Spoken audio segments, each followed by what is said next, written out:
FIFA विश्वकप 2026 नेपालमा Himalaya sports TV र डिगो एप मार्फत प्रसारण हुने भएको छ। शुक्रबार काठमाडौँमा आयोजित विशेष कार्यक्रममा नेपालमा फिफा विश्वकप प्रसारण सम्बन्धी औपचारिक घोषणा गरिएको हो। 1 महिनापछि विश्वकप सुरु हुँदैछ। दर्शकले हिमालय स्पोर्ट्स टेलिभिजन र डिगो एपको ग्राहक बनेर विश्वकपका सबै हेर्न सकिने भएको हो। यी दुई प्लेटफर्म बाहेक अन्य कुनै माध्यमबाट विश्वकप हेर्न नपाइने डिस होम डिजिटलले जनाएको छ। नेपालका लागि फिफा प्रसारण अधिकार प्राप्त एस्प्रो मिडियाले टेलिभिजनतर्फ हिमालय स्पोर्ट्स र हिमालयन टेलिभिजन तथा मोबाइल एपतर्फ डिगो एपसँग एक्सक्लुसिभ प्रसारण सम्झौता गरेको हो। सम्झौतापछि एस्प्रो मिडियाका अध्यक्ष सोम धितालले नेपाली दर्शकले अब नेपाली टेलिभिजन र मोबाइल एपमै विश्वकप हेर्न पाउने वातावरण बनेको बताए। उनले विदेशी च्यानलमा निर्भर हुनुपर्ने अवस्था अन्त्य भएको उल्लेख गरे।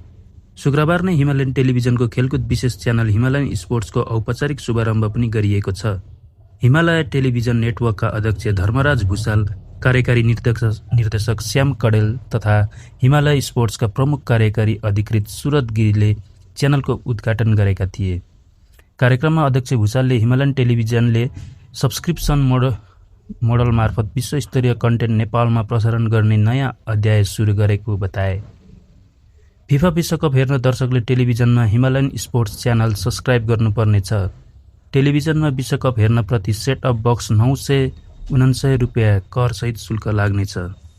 हाल अर्ली बर्ड अफर अन्तर्गत डिगो एप मार्फत सीमित अवधिका लागि 799 रुपियाँमा ग्राहक पास खरिद गर्न सकिने जनाइएको छ। मोबाइलबाट मात्रै हेर्न चाहने दर्शकका लागि 549 रुपियाँ करसहित शुल्क तोकिएको छ। उल्लेखित शुल्क तिरेपछि दर्शकले विश्वकपका सबै 104 खेल हेर्न पाउनेछन्।